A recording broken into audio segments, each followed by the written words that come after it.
sa kanya sa pamamagitan ng kadaldalan nito, para mailiban ang pag-imbestiga ni Hera tungkol sa mga iba pang karelasyon ni Zeus.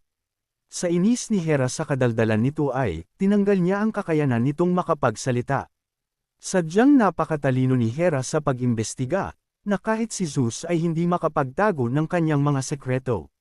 Kahit na ginawa niyang puting baka ang kanyang mortal na asawa ay nalaman pa rin ito ni Hera. Nagpanggap si Hera na hindi niya alam ang sekreto ni Zeus, kaya nagpaalam siya kay Zeus na siya na muna ang mag-iingat sa puting baka.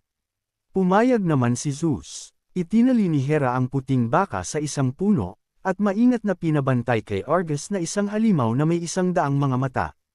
At kapag nakatakas ang puting baka, si Hera ay nag-utos sa mga insekto na nangangagat at nanunusok, na habulin ang puting baka. Lesson learned, huwag na huwag papatol sa may asawa, kahit mata ay may latay.